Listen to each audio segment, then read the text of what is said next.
Mari kita berdoa sebelum kita mendengarkan firman Tuhan.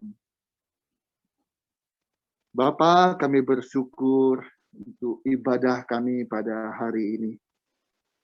Terima kasih kami boleh hadir dengan tubuh yang sehat. Terima kasih kami boleh menyanyi, kami boleh memuji, kami boleh menyembah Tuhan Yesus. Terima kasih kami boleh mendengarkan lagi firman-Mu Tuhan.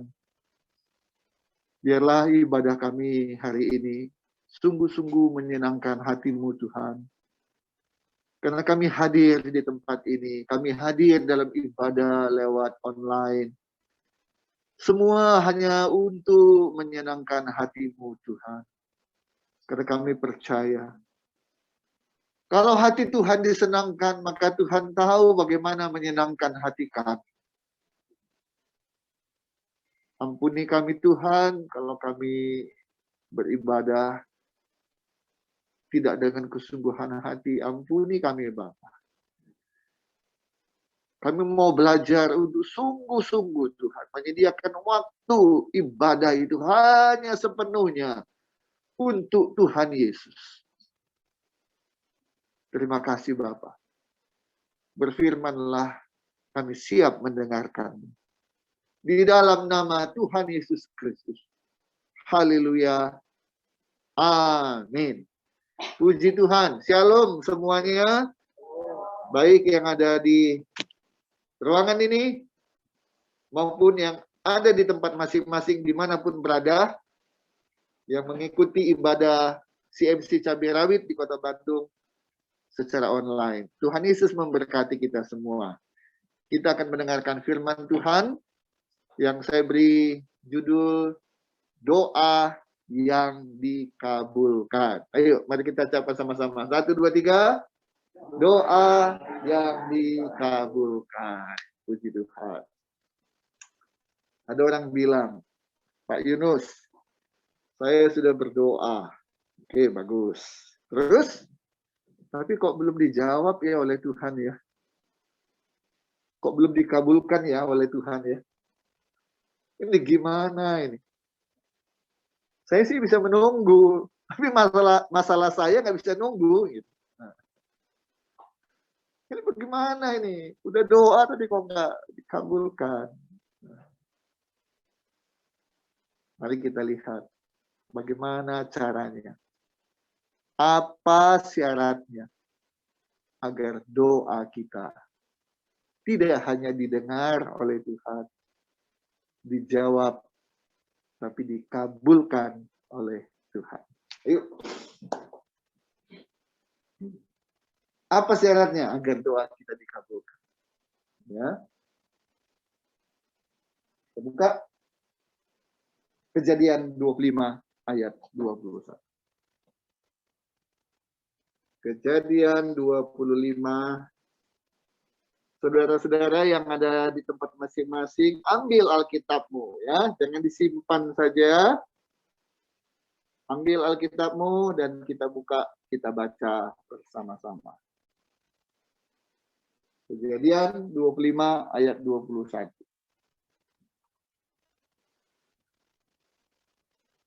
Yuk, 1, 2, 3. Berdoalah Ishak kepada Tuhan untuk istrinya, sebab istrinya itu mandul. Tuhan mengabulkan doanya sehingga Ribka istrinya itu mengandung. Ayo. Kejadian 25 ayat 21. Ada dua kata yang saya kasih warna merah, yang bisa kita kasih stabilo, yang bisa kita garis bawahi. Berdoalah dan Tuhan mengabulkan doa. Ya, yang pertama, yuk buka. Berdoa. Syarat pertama kalau doa kita mau dikabulkan, ya doa. Ada orang yang punya pemikiran begini. Dia bicara dalam hatinya, Tuhan Yesus kan maha tahu. Jadi saya nggak usah berdoa juga Tuhan tahu. Nah, jadi dia nggak berdoa. Nggak berdoa, tapi berharap doa dikabulkan. Itu hal yang mustahil. Itu hal yang mustahil. Mau doa dikabulkan, doanya nggak mau. Sementara ada orang bilang, saya udah doa, itu aja belum dikabulkan. Apalagi kamu, doa aja enggak. Jadi syarat pertama agar doa kita dikabulkan, ya berdoa. Setuju? Iya. Ya. Ini sederhana, tapi ya itu, ada aja orang yang punya pemikiran yang keliru. Enggak berdoa, tapi mau dikabulkan. Enggak daftar, tapi mau diterima. Gitu. Enggak minta, tapi mau dikasih. Enggak pergi. Itu bagaimana mau mendapat? Syarat pertama adalah berdoa.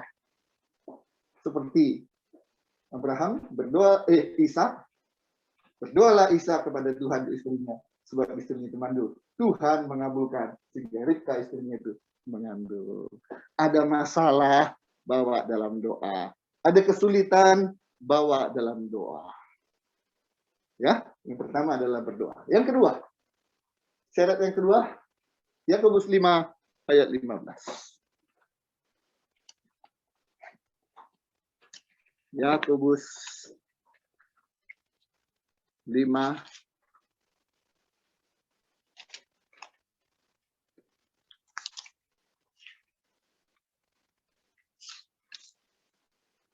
ayatnya yang ke-15.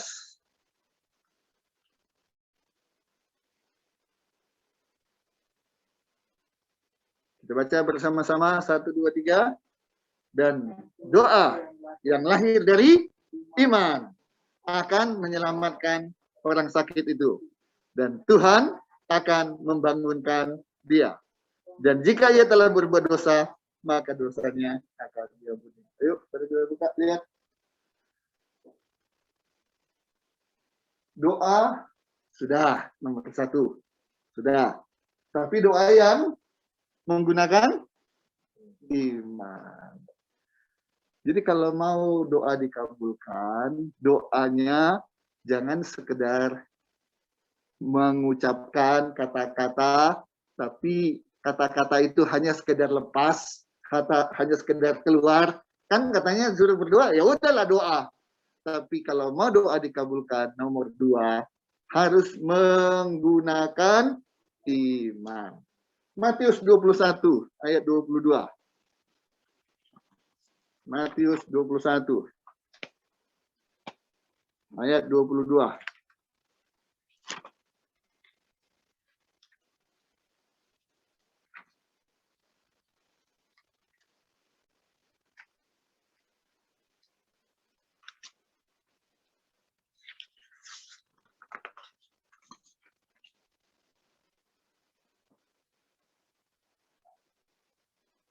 Matius 21 ayat 22, 1, 2, 3.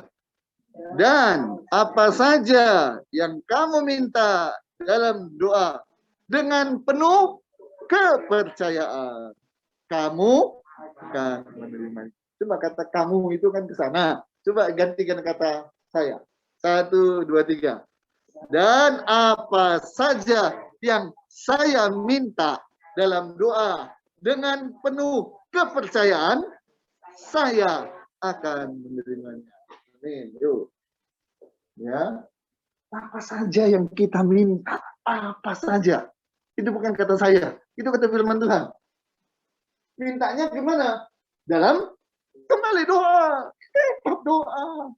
Tapi doa yang mana? Doa dengan penuh kepercayaan, penuh dengan iman. Bukan iman yang sepotong-sepotong. Begitu doa, amin, rasanya iman. Begitu amin selesai, mikir. Oh, nggak dijawab Tuhan, gimana ya? Percuma. Percuma, iman setengah-setengah. Ada orang yang mau menerima cinta juga cinta setengah-setengah, nggak ada yang mau. Ada orang mau menerima karyawan yang bekerja setengah-setengah, nggak akan mau. Maunya sepenuh hati. Ini juga sepenuh iman. Nah, jadi syarat yang kedua, kalau berdoa itu pakai iman. Iman yang sepenuhnya. Sekali sudah berdoa, percaya Tuhan sudah menjawab. Amin. Oke. Yang nomor 1 syaratnya harus berdoa. Yang kedua, berdoa dengan iman, dengan percaya. Mari kita lihat yang ketiga. Doa supaya dikabulkan. Kita buka Lukas pasal 18. Ayat yang pertama.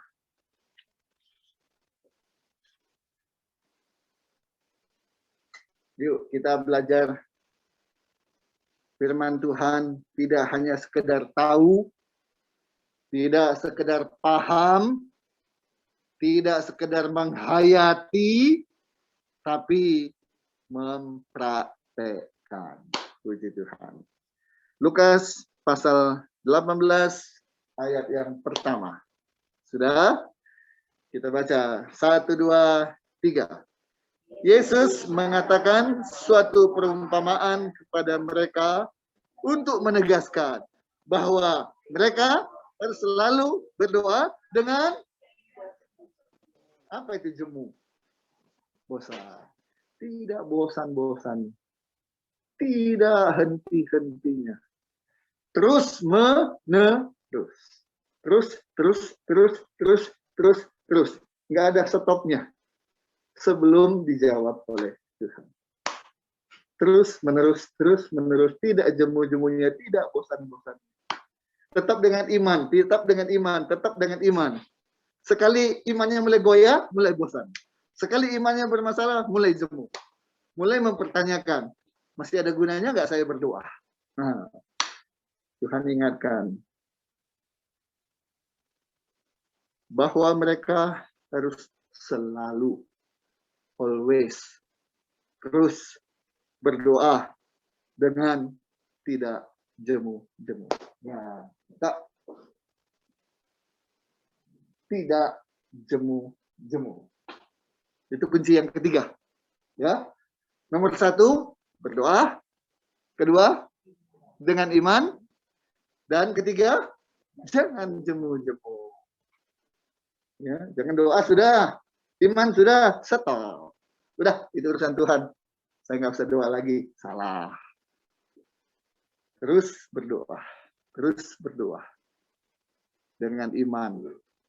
Tanpa jemu. Tanpa bosan. Tanpa henti. Yang keempat. Yakobus, kembali kita ke Yakobus.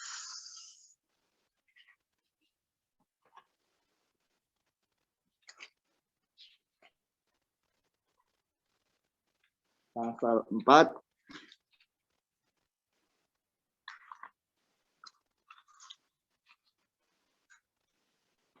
ayatnya yang ketiga. Yakobus pasal 4 ayatnya yang ketiga.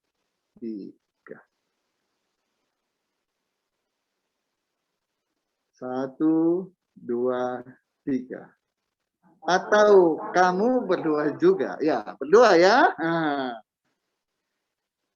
Atau kamu berdoa juga. Terus, tetapi kamu tidak menerima apa-apa. Waduh, sudah doa ini. Tapi tidak menerima apa-apa. Sebagian aja enggak.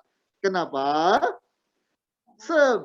Karena kamu salah berdoa. Sebab yang kamu minta itu hendak kamu habiskan untuk memuaskan hawa nafsumu. Nah, oke, yuk. Udah doa ini. Ya. Udah doa. Udah beriman. Tuhan pasti jawab. Tuhan pasti kabulkan. Enggak jemu-jemu. Enggak dijawab-jawab juga. What happened? Apa yang terjadi? Tuhan jawab. Kamu tidak menerima apa-apa karena kamu salah berdoa. Loh, emang bisa ya salah berdoa ya? Bisa. Itu firman Tuhan yang bilang. Ada beberapa kesalahan dalam berdoa. Mulai dari isi permintaan, juga cara. Cara berdoa salah, bisa. Orang Farisi misalnya. Tuhan sudah atur kalau berdoa itu bagaimana. Bukan dengan begini, tapi dengan begitu. Oke, itu tema yang lain. Tapi karena kamu salah berdoa.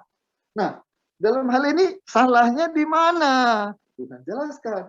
Sebab yang kamu minta itu, yang kamu doakan itu, berarti dia minta sesuatu ini. Minta barang, minta uang, dan itu mau dipakai, mau dihabiskan, hanya untuk memuaskan hawa nafsu. Ini dia masalahnya. Seringkali Tuhan tidak jawab, tidak kabulkan doa kita. Karena kita minta sesuatu yang bisa membuat kita nanti jadi bermasalah. Itu dia. Saya mau kasih sebuah ilustrasi seperti ini, saudara-saudara yang kasih dalam Kristus. Ini ada sebuah pohon. Ya. Pohon ini tingginya 2 meter. Jadi lebih tinggi dari saya, karena saya 170. Ya, jadi di atas saya 30 cm. 2 meter, kurang lebih segini tingginya. Kalau kira-kira pohon ini tinggi 2 meter, batangnya kira-kira ada nggak segini? Enggak lah ya. Segini. Enggak juga rasanya ya. Segini. Kayaknya juga enggak ya. Mungkinnya segini. Mulai dari tanah sampai paling ujung daun dan ranting itu, ya paling segini kali ya. Kecil lah ya, namanya pohon 2 meter. Ya, paling ya seginilah ya kali ininya ya. Mulai dari tanah naik ke atas, kan makin lama makin kecil kan? Makin kecil. Oke, itu tingginya ya.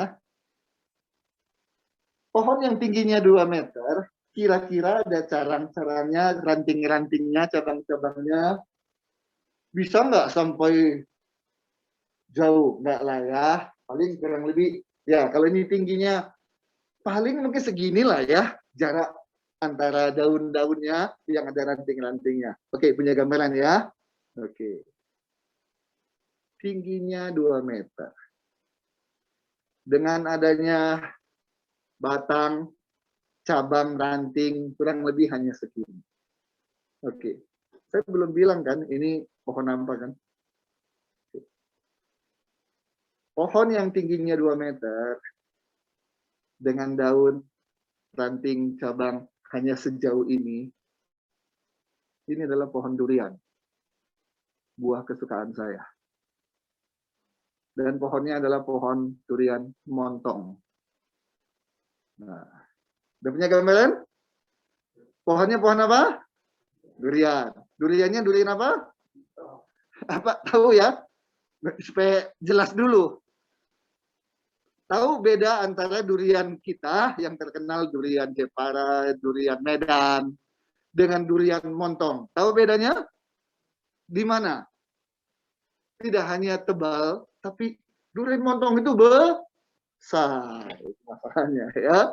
Durian montong itu besar. Oke. Ini pohon durian montong. Pertanyaan saya. Dengan tinggi hanya 2 meter, batang paling segini, dibagi makin kecil, makin ke atas, makin kecil, dibagi cabang-cabangnya. Kalau batang aja sudah segini, kira-kira cabang dan rantingnya makin kecil. Terus saya berdoa, Tuhan Yesus, saya punya pohon durian montong, tingginya sudah 2 meter. Saya berdoa, Tuhan, buatlah supaya pohon ini buahnya lebat. Nah, buah lebat itu kira-kira untuk pohon, mungkin katakanlah 20 buah durian. Nah, pertanyaan saya, kalau pohon saya yang 2 meter itu, yang batangnya hanya segini, paling besar, makin lama makin kecil ke atas, baru kemudian ada ranting-ranting cabangnya dan daun. Kalau pohon itu, pohon durian montong itu, ada 20 buah duriannya, dan semuanya besar-besar. Apa yang terjadi dengan pohon ini? Ambruk. Bisa tangkap maksud saya? Jadi doa saya membuat pohon itu ambruk. Kalau dia ambruk, apa? Ya mati. Bisa mengerti ya? Jangan sampai permintaan kita itu salah. Kalau hanya 2 meter, punya buah 1, 2, 3, rasanya udah bagaimana?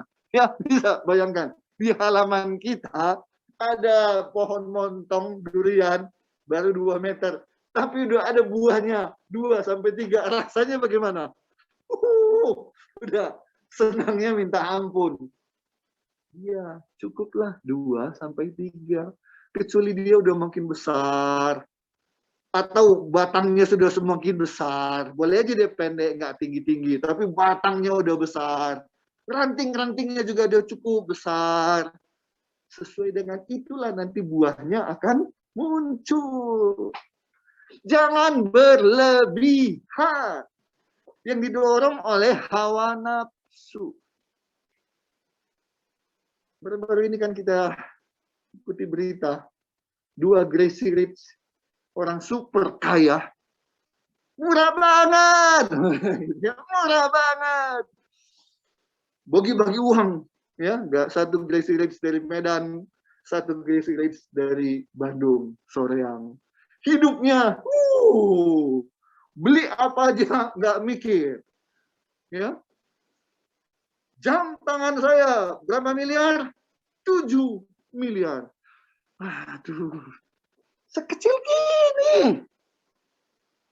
7 miliar. Siapa orang yang nggak terpukau? Tapi apa yang terjadi? Sekarang ada di Mabes Polri. Ada di sel. Semua hartanya disita. Tidak hanya miskin. Tapi penjara. Plus malu. Nah, kalau dari kampung saya itu ada kata-kata begini. Sakitnya itu nggak seberapa. Tapi malunya itu. Sakitnya tuh di sini. Tapi malunya, aduh. Ayahnya itu dipanggil sekarang mau diperiksa itu. Jadi seluruh keluarga itu udah, aduh.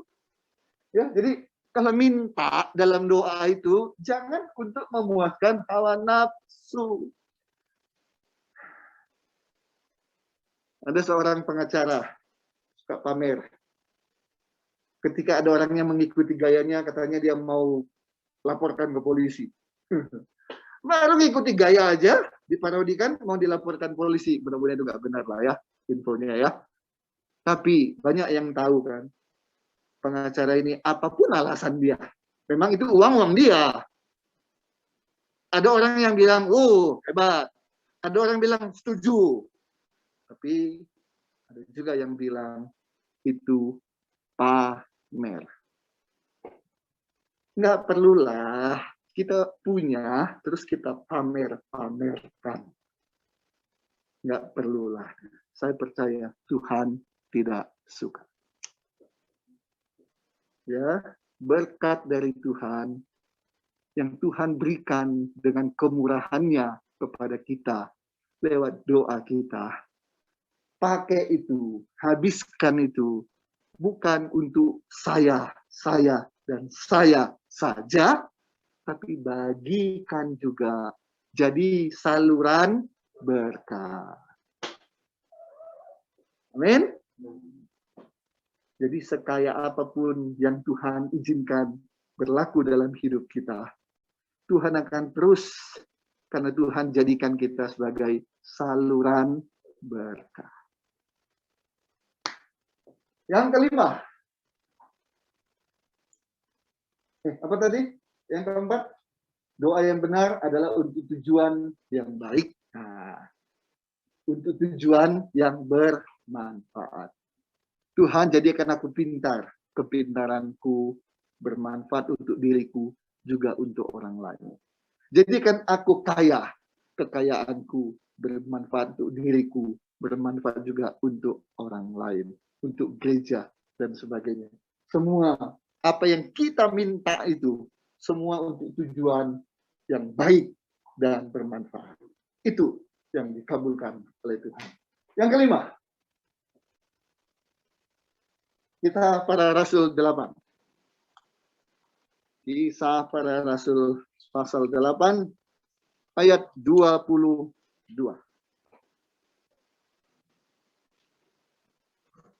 Syarat yang kelima. Yang pertama tadi adalah berdoa. Kedua, dengan iman. Ketiga, tidak jemu-jemu. Yang keempat, yang kita minta itu harus yang baik dan yang bermanfaat, bukan yang salah. Yang kelima, ini dia, kisah para rasul. Kalau doa kita mau dikabulkan, ini harus kita lakukan. Kisah para Rasul 8 ayat 22. 1, 2, 3. Jadi bertobatlah dari kejahatanmu ini. Baru berdoalah kepada Tuhan. Supaya Ia mengampuni niat hatimu ini. Berdoalah dan niat kita mendoakan sesuatu yang kita minta. Itu bisa terkabulkan. Syaratnya bertobat dari kejahatan, dari kesalahan. Jangan doa-doa kesalahan-kesalahan. Jadi doa dan kesalahan berjalan bersama-sama. Tidak mungkin. Bertobat dulu. Akui dulu kesalahan kita. Tuhan, ampuni saya. Sucikan saya. Ubah hidup saya. Supaya berkenan di hadapan-Mu. Baru doa. Mantap gitu. Tapi doa-doa, sementara kejahatan tetap jalan. Jangan harap Tuhan kabulkan. Kalaupun terkabul itu bukan dari Tuhan, itu dari hantu. Ya, Tuhan mau menjawab untuk sesuatu yang baik, bukan untuk sesuatu yang tidak baik. Oke? Mengaku dosa, mengaku kesalahan, dan bertobat. Selagi masih ada ini, itu menjadi terkendala. Itu menjadi penghalang dikabulkannya doa kita. Haleluya. Koreksi diri. Ujilah aku, Tuhan. Periksa. Ya, coba. Ada nggak sesuatu yang menghalangi, yang menghambat dosa, kesalahan? Ya, kalau ini sudah kita koreksi, minta ampun, berkat Tuhan tidak ada lagi halangannya untuk sampai kepada kita. Yuk, keenam. Kisah para Rasul pasal 10. Ayatnya yang keempat. Ayo kita ulang lagi. Nomor 1, supaya doa dikabulkan, berdoa. Nomor 2, dengan iman. Ketiga, tidak jemu-jemu. Keempat, doanya jangan salah. Isinya harus yang baik dan bermanfaat. Yang kelima, bertobat, mengaku dosa. Baru yang keenam. Kita baca sama-sama kisah para Rasul 10 ayat 4. 1, 2, 3. Ia menatap malaikat itu dengan takut. Ia berkata, "Ada apa Tuhan?" Jawab malaikat itu, "Semua doamu dan apa? Sedekahmu telah naik ke hadirat Allah. Dan Allah mengingat engkau." Haleluya. Tuhan nggak hanya masuk kiri keluar kanan, hanya lewat saja, tapi Tuhan tahu Tuhan dengar dan dia ingat kita berdoa, minta kepada Tuhan, dan Tuhan kabulkan. Kenapa? Karena selain berdoa, kita melakukan sedekah. Apa itu sedekah? Adalah pemberian. Pemberian. Kepada siapa? Kepada pengemis, memberi sedekah. Pada gelandangan, itu sedekah.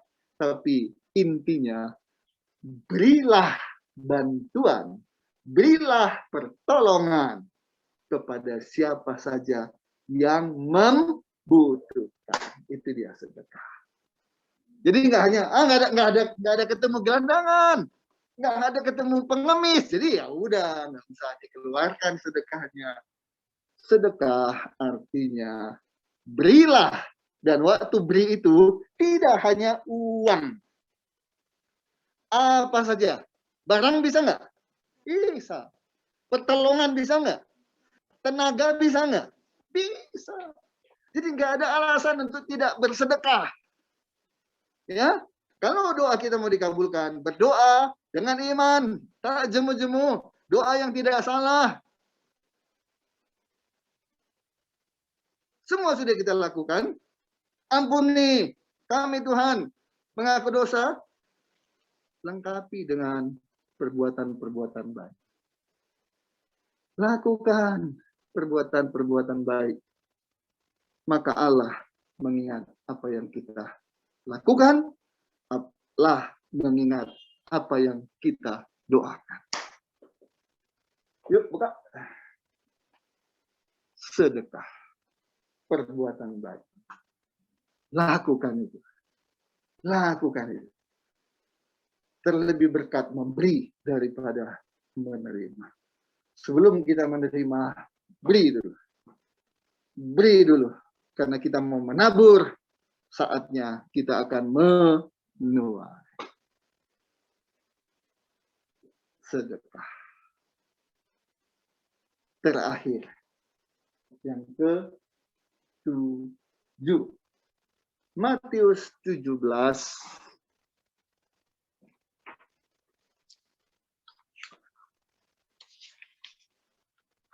Ayat 21.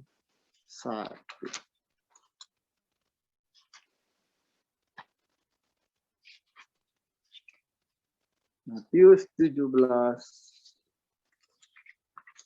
ayat 21. Berdoa dengan iman, tidak jemu-jemu, minta yang baik dan berkenan, bermanfaat.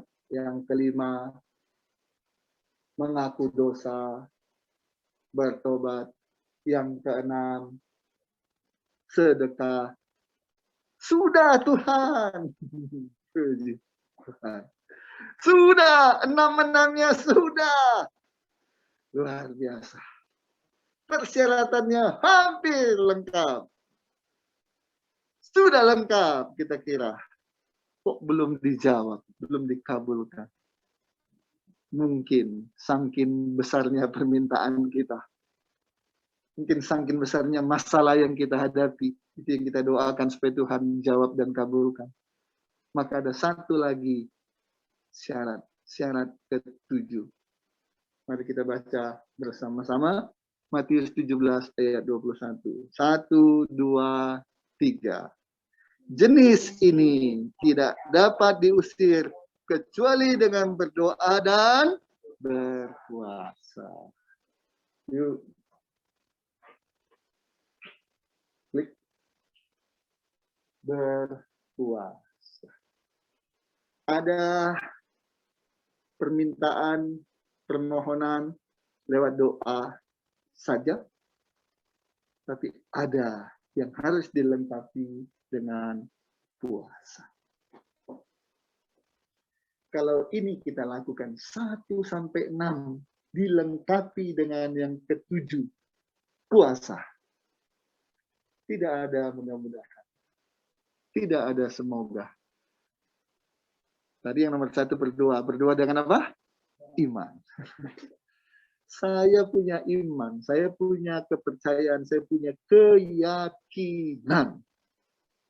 Doa yang kita naikkan, apapun itu, yang baik dan yang bermanfaat, tidak salah. Sudah mengoreksi diri. 1 sampai 6 sudah kita lakukan. Dan kemudian kita lengkapi dengan puasa. Saya percaya doa kita pasti dikabulkan. Enggak, siapa tahu enggak. Jangan ada pemikiran seperti itu. Kecuali kita enggak melengkapinya dengan 1 sampai 6. Nah, doa, tapi enggak beriman. Doa beriman, tapi permintaan salah. Permintaan sudah benar, tapi masih ada kesalahan dalam diri. Lakukan 1 sampai 6. Lengkapi dengan nomor 7. Tidak ada kata semoga, tidak ada kata mudah-mudahan. Yang ada adalah pasti Tuhan kabulkan. Amin. Mau doamu dikabulkan? Butuh dikabulkan? Lakukan itu. Jangan hanya mau hasil, prosesnya nggak mau dilaksanakan. Jemaat CMC Cabai Rawit, mari lakukan itu. Maka doamu pasti dikabulkan. Amin. Mari kita tundukkan kepala, kita mau berdoa. Tuhan Yesus, Bapa dalam surga, kami sudah dengar firman-Mu Tuhan. Bagaimana caranya agar doa kami dikabulkan. Mungkin selama ini kami berdoa, tapi ada saatnya kami jemu, kami bosan dan berhenti berdoa. Ampuni kami Bapa. Mungkin saat ini kami sudah berdoa dan tetap masih berdoa, tapi kami masih ragu apakah Tuhan akan mengabulkan atau tidak. Tuhan, kami mau koreksi. Apakah permintaan kami itu salah? Apakah permintaan itu hanya untuk kepentingan kami sendiri, Tuhan? Kami mau koreksi agar apapun yang kami minta dan nanti kami terima dari Tuhan dengan kemurahan-Mu, maka itu kami pakai untuk hormat dan kemuliaan nama Tuhan Yesus. Kalau Tuhan izinkan kami punya mobil, biarlah Tuhan mobil itu tidak hanya untuk kami pribadi, apalagi mobil itu tidak hanya untuk dipamerkan, tapi biarlah Tuhan mobil itu juga bisa dipakai untuk pelayanan. Amin. Tuhan, kalau kami punya rumah, Tuhan berikan rumah. Sementara ada orang yang masih ngontrak, ada masih nyewa, belum punya rumah. Tapi Tuhan, dengan kemurahan-Mu, kami berdoa minta rumah. Biarlah rumah itu Tuhan dipakai untuk ibadah persekutuan doa. Rumah itu bisa dipakai menampung hamba-hamba Tuhan yang datang ke kota itu dan bisa nginap di rumah kami.